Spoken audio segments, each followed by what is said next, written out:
इस कार्यक्रम को जॉय स्माइल मिनिस्ट्रीज के मित्रों और भागीदारों द्वारा संभव बनाया गया है। यदि आप अभी किसी झंझट में हैं और आप बस सोचते हैं ये समाप्त होने वाला है, मेरे साथ कुछ अच्छा होने वाला है, मैं पूरी ज़िंदगी दुखी नहीं रहूँगी, मैं सब कुछ अच्छा करने वाली हूँ, मैं कुछ महान करने जा रही हूँ, मैं इस दुनिया में बदलाव लाऊँगी और मैं अपने पूरे जीवन में दुखी रहने से इनकार करती हूँ।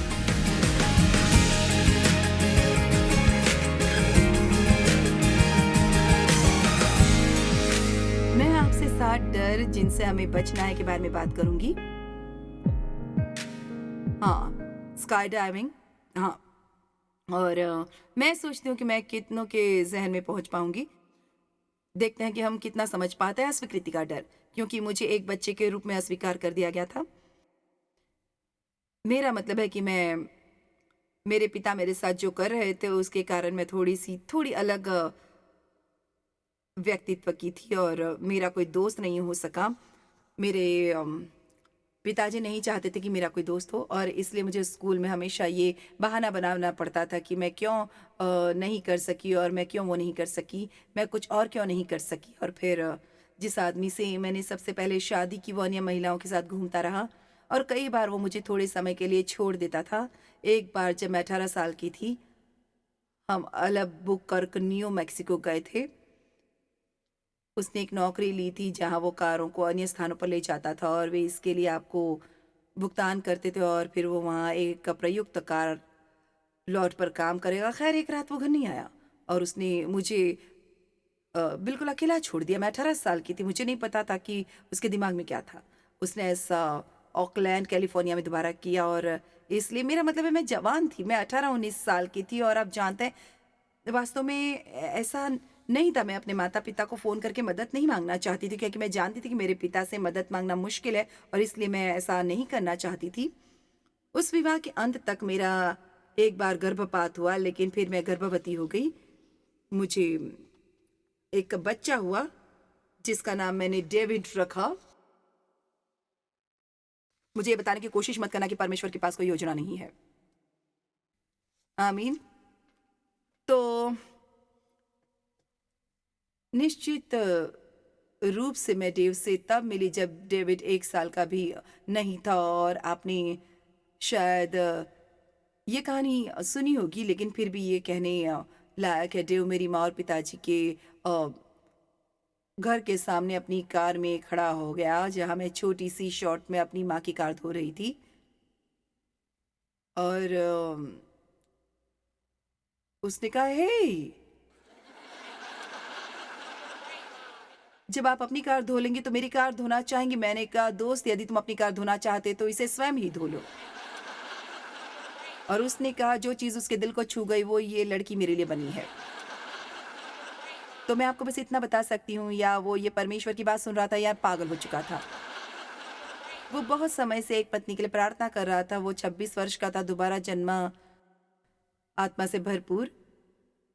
वो एक पत्नी के लिए प्रार्थना कर रहा था और उसने कहा, किसी ऐसे व्यक्ति को मेरी ज़िंदगी में लाओ जिसे मदद की ज़रूरत हो। मैं आपको आश्वस्त करती हूँ, उसे अपनी प्रार्थना का उत्तर मिल गया क्योंकि मुझे तभी मदद की ज़रूरत थी। मुझे नहीं लगता कि मेरे साथ कुछ भी गलत था, मुझे लगा कि बाकी सबों के साथ समस्या है। तो उसे मेरी सभी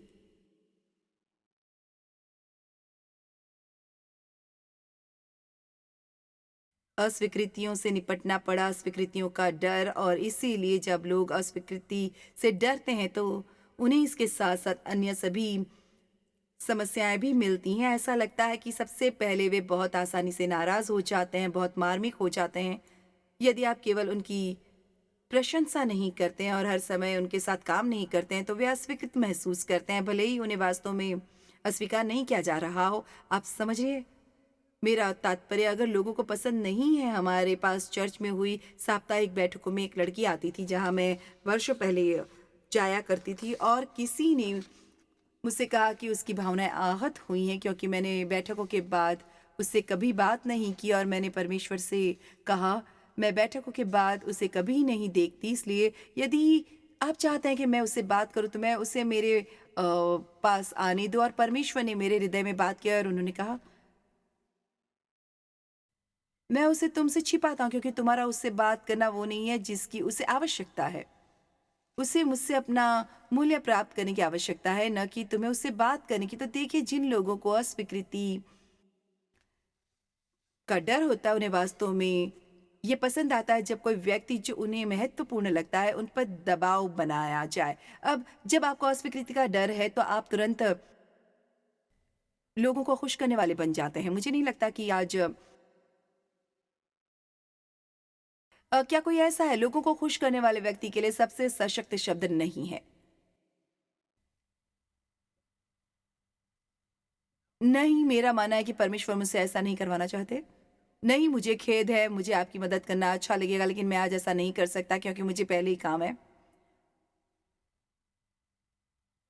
कोई भी जो वास्तव में आपसे प्यार करता है या जो वास्तव में आपका मित्र है, वो आपको नियंत्रित करने का प्रयास नहीं करेगा।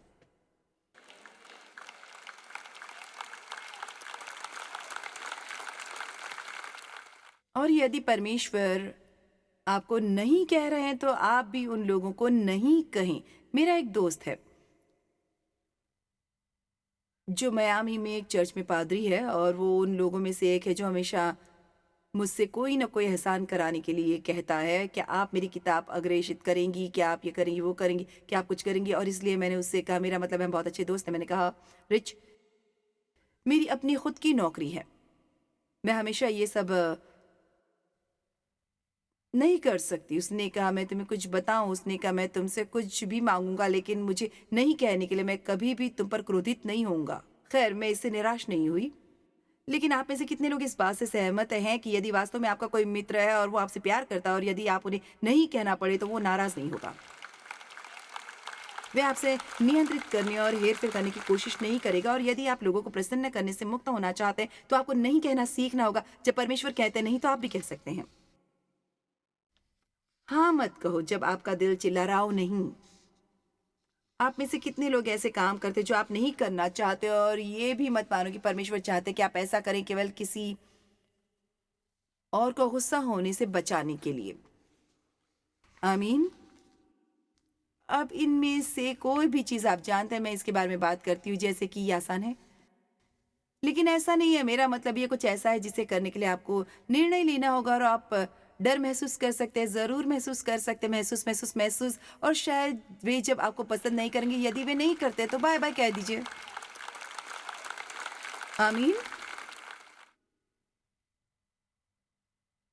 अस्वीकृति बस हमें बनाती है। अस्वीकृति का डर हमें हर तरह की अजीब चीज़ें करने पर मजबूर करता है। गलातियों 1:10 में पौलुस ने कहा, यदि मैं अब तक मनुष्यों को ही प्रसन्न करता रहता, तो मसीह का दास न होता।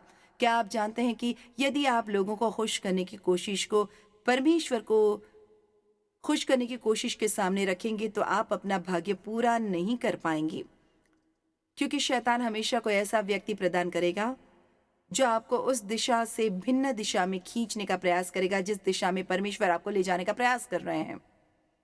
मैं चाहती हूँ कि आप परमेश्वर का अनुसरण करने के लिए पर्याप्त साहसी बने। यदि हर कोई आप पर क्रोधित हो, और मैं आपको बता सकती हूँ, जब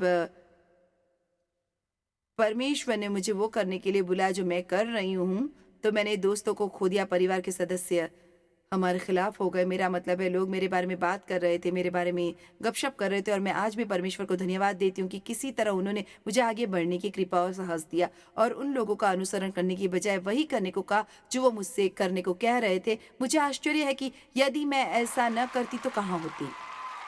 निश्चित रूप से यहाँ नहीं होती। मैं कहीं दुखी और अप्रसन्न होती, और लोग किसी भी तरह मेरे दोस्त नहीं होते। आमीन। मैंने देखा कि लोगों को खुश करने वाले व्यक्ति ने मेरी माँ के साथ क्या किया। मैंने देखा कि मनुष्य के भय ने उसके साथ क्या किया। मूलतः उसका कभी कोई जीवन नहीं था। वो तब तक जीवित रही जब तक कि वो 90 वर्ष की होने से कुछ ही दिन दूर थी।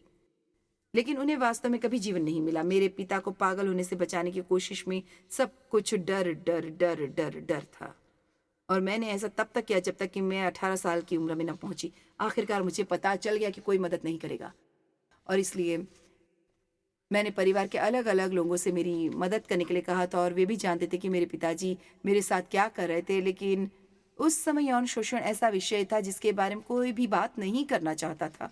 कोई भी इसके बारे में सोचता भी नहीं था और विशेषकर तब जब ये किसी परिवार में हो रहा हो और इसलिए वे शामिल नहीं होना चाहते थे, बिल्कुल भी शामिल नहीं होना चाहते थे।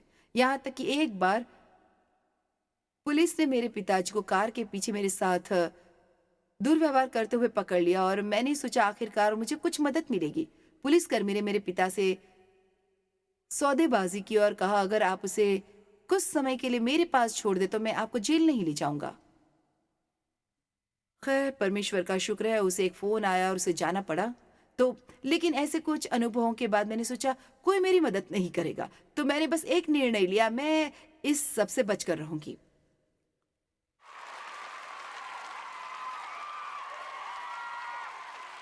मैं इन बाधाओं से पार रहूंगी और परमेश्वर ही जानते हैं कि मैंने ऐसा क्यों सोचा। ऐसा सोचने का स्वाभाविक कोई कारण नहीं है, लेकिन मैं रात में बिस्तर पर लेटती थी और सोचती थी एक दिन मैं कुछ महान जरूर करूंगी।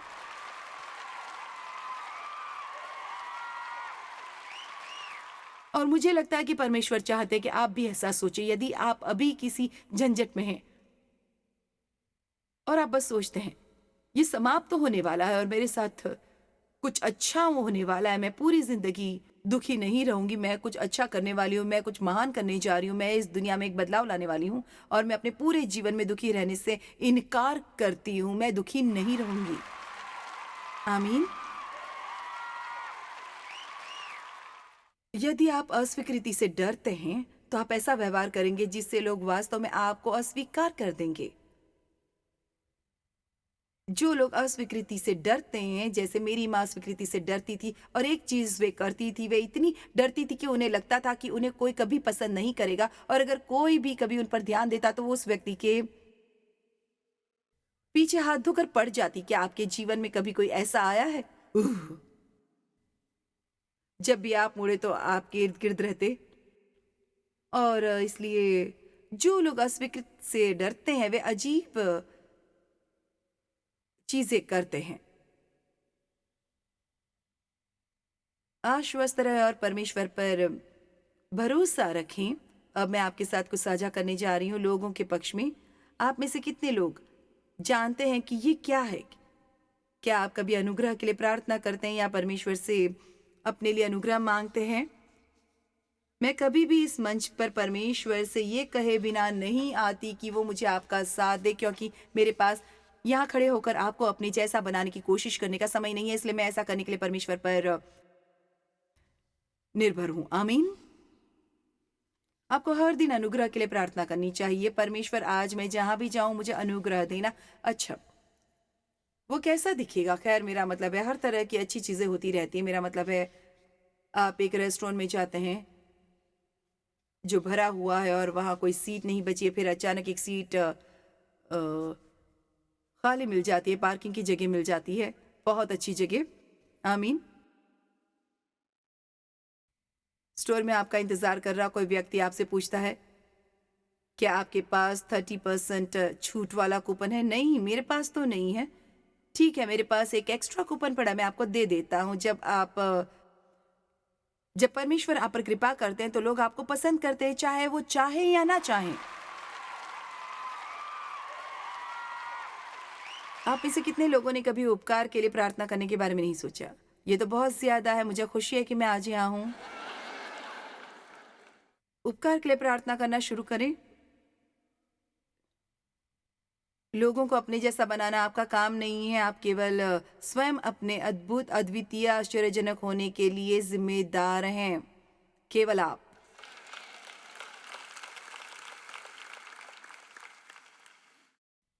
पौलुस को इस बात से कोई सरोकार नहीं था कि लोग क्या सोचते हैं। आप में से कितने लोग इतने स्वतंत्र रहना पसंद करेंगे कि आपको इसकी परवाह न हो कि लोग क्या सोचते हैं? वो आप तब तक स्वतंत्र नहीं होते जब तक आपको किसी को प्रभावित करना पड़ता है। मैं फिर से कहना चाहूंगी, आप तब तक स्वतंत्र नहीं होंगे जब तक आपको ये महसूस न हो कि आपको किसी को प्रभावित करना है। 1 कुरिन्थियों 4:2-4 में ये कहा गया है। फिर यहाँ भंडारी में ये बात देखी जाती है कि विश्वास योग्य निकले। पौलुस ने कहा, परंतु मेरी दृष्टि में ये बात बहुत छोटी है कि तुम या मनुष्यों का कोई न्याय मुझे परखे, वरन मैं आप ही अपने आप को नहीं परखता, क्योंकि मेरा मन मुझे किसी बात में दोषी नहीं ठहराता, परंतु इससे मैं निर्दोष नहीं ठहरता, क्योंकि मेरा परखने वाला प्रभु है। दूसरे शब्दों में पौलुस ने कहा, मुझे इसकी परवाह नहीं कि आप क्या सोचते हैं। मैं अपना सर्वश्रेष्ठ कर रहा हूं। और एक जगह पौलुस ने कहा, आगे को कोई मुझे दुख न दे, क्योंकि मैं यीशु के दागों को अपनी देह में लिए फिरता हूँ। और मैं आप जानते चिंतित रहती थी, ओ ये समूह मुझे पसंद नहीं करता और वो समूह मुझे पसंद नहीं करता। ठीक है, मैंने सुना है कि वे बातें कर रहे हैं, ठीक है, वे सोचते हैं कि आप ये हैं, आप वो हैं, आप वो सोचते हैं, और मुझे ऐसा लगता है मैं अंततः ये मुद्दे पर पहुंच गई, मुझे इनकी परवाह नहीं, मैंने परवाह नहीं की। आप जानते हैं क्यों? क्योंकि मैंने अपना एक नाम बनाया, मैंने इसे बनाया और मुझे परवाह नहीं है। मैं अपना जीवन ऐसे नहीं जीने वाली। निश्चित रूप से हम सभी चाहते हैं कि लोग हमें पसंद करें, लेकिन 10% लोग आपको पसंद नहीं करेंगे, और इसलिए आप भी स्वतंत्र हो सकते हैं, वास्तविक बने रहें। यदि आपके लिए अच्छा है, ये मिठाई की तरह है। सिर्फ अभ्यास के लिए, सिर्फ कोशिश कीजिए, किसी को नीचा दिखाने को नहीं, सिर्फ किसी की ओर मुड़िए, चाहे आप उन्हें जानते हो या नहीं, और कहें मुझे इसकी परवाह नहीं है।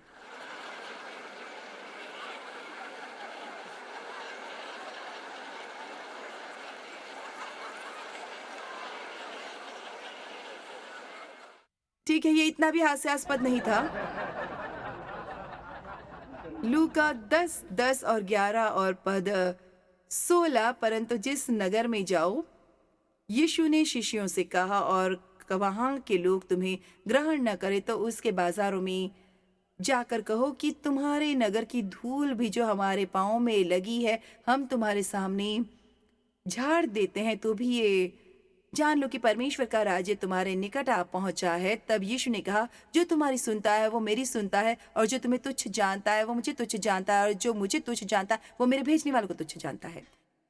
इसलिए तो याद रखने के योग्य अच्छी बात है, जब कोई आपके साथ दुर्व्यवहार करता है तो परमेश्वर इसे व्यक्तिगत रूप से ले लेते हैं, और आप अच्छा रवैया रखेंगे तो परमेश्वर आपको वापस भुगतान करेंगे। एक व्यक्ति आपको अस्वीकार कर सकता है, लेकिन परमेश्वर आपको उसकी जगह देने के लिए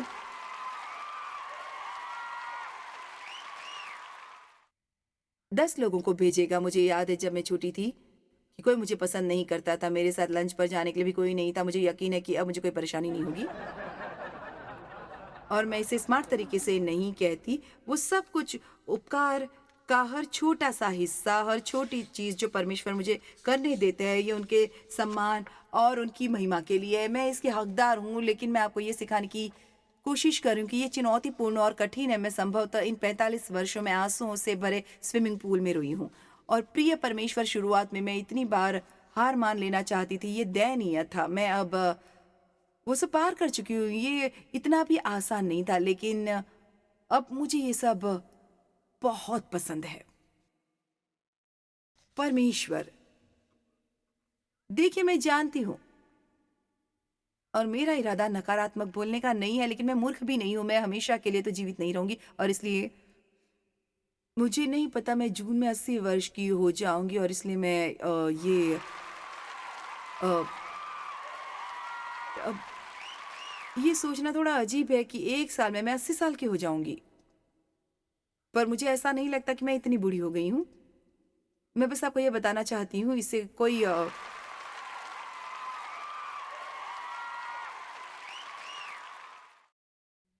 इससे कोई फर्क नहीं पड़ता कि आप चीजों से गुजरना कितना कठिन महसूस करते हैं।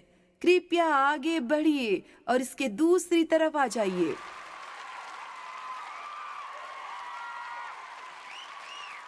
याद रखें कि आपके साथ कुछ अच्छा होने वाला है। यहाँ ऐसी स्थिति के संबंध में एक और धर्म ग्रंथ है जहाँ यीशु ने कहा, जो कोई तुम्हें ग्रहण न करे उस नगर से निकलते हुए अपने पाँव की धूल झाड़ डालो। और आप में से कुछ लोगों को यही करने की ज़रूरत है, धूल झाड़ डालो। आपने सुना कोई आपके बारे में क्या बात करा, बस धूल झाड़ दो। जोर से कहो, हो सकता है कि तुम मुझे पसंद ना करो, लेकिन परमेश्वर मुझसे प्यार करते हैं। ठीक है, यीशु को पत्थर चट्टान कहा गया, पर वो हमारी चट्टान है। चट्टान क्यों? क्योंकि चट्टान हिलती ही नहीं। हम उन पर भरोसा कर सकते हैं कि वो हमेशा वैसा ही रहेंगे और उन्हें अस्वीकार कर दिया गया था। और बाइबल भजन संहिता 118 में कहती है, राजमिस्त्रियों ने जिस पत्थर को निकम्मा ठहराया था वही कोने का सिरा हो गया है। इसलिए यदि लोग आपको अस्वीकार करते हैं और आप फिर भी उनसे प्यार करते, तो मैं इस पतझड़ तक इंतज़ार नहीं कर सकती। इस पतझड़ में मेरी एक किताब आ रही है जिसका नाम है प्यारे लोग जिन्हें प्यार करना मुश्किल है। वो दोस्त, क्या आप पर इस किताब का कोई असर पड़ेगा? मुझे नहीं पता। वो आप इसे पढ़ेंगे तभी जान पाएंगे कि ये कैसा है। लेकिन यीशु ने कहा, यदि तुम अपने प्रेम रखने वालों के साथ प्रेम रखो तो तुम्हारी क्या बड़ाई, क्योंकि पापी भी अपने प्रेम रखने वालों के साथ प्रेम रखते हैं। वरन अपने शत्रुओं से प्रेम रखो और लड़ाई करो और फिर पाने की आस न रखकर उधार दो। उनसे प्यार करो जो आपको गाली देते हैं और आपका दुरुपयोग करते हैं। और प्यार का मतलब किसी के साथ अत्यधिक मधुर या भावुक होना नहीं है, बल्कि यह है कि आप उनके साथ कैसा व्यवहार करते हैं। कुछ लोगों से मुझे दूर से प्यार करना पड़ता है, लेकिन मैं उनसे प्यार करने के लिए प्रतिबद्ध हूँ। मैं एक दिन सोच रही थी, मुझे नहीं पता कि जब लोग मुझे अस्वीकार करते तो मुझे इतनी परेशानी क्यों होती है। क्या आपने कभी इसके बारे में सोचा?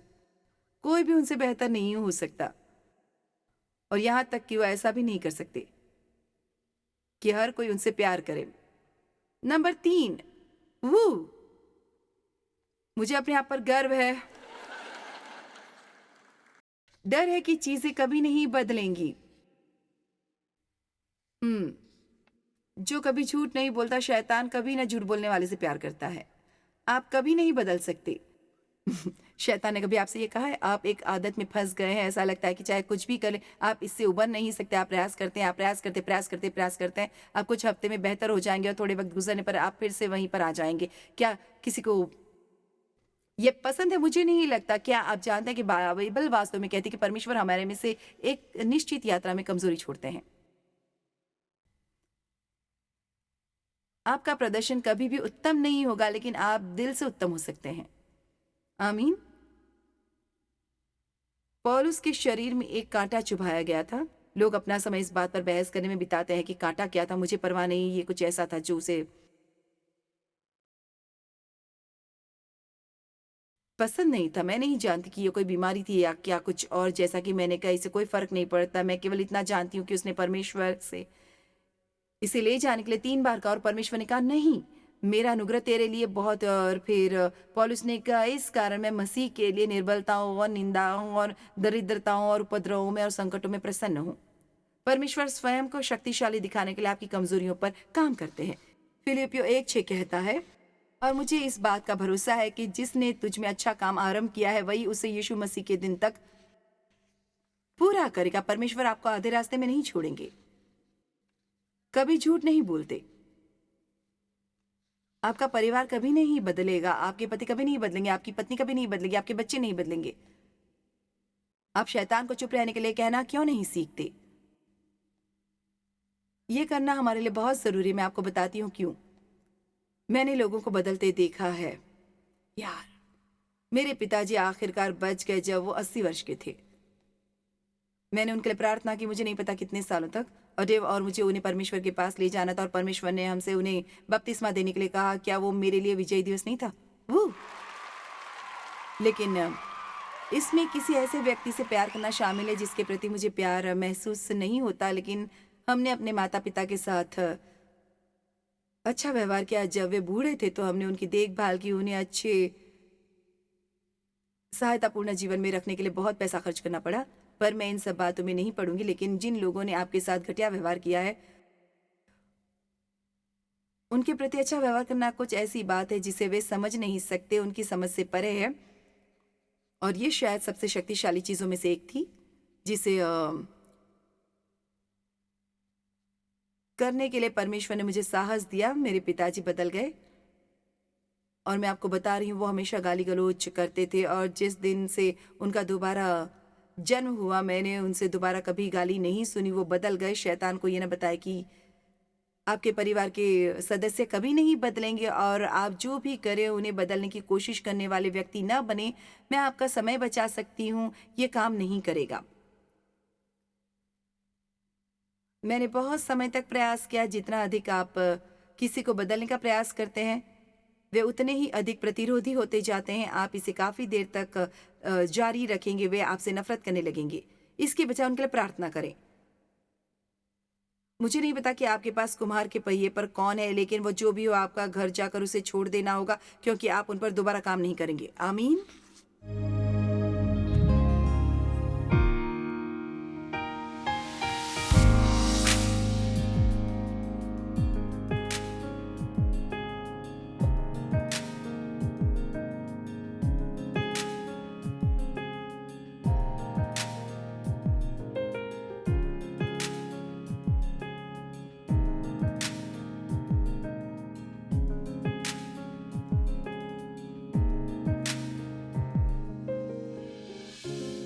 इस कार्यक्रम को जॉयस मायर मिनिस्ट्रीज के मित्रों और भागीदारों द्वारा संभव बनाया गया है।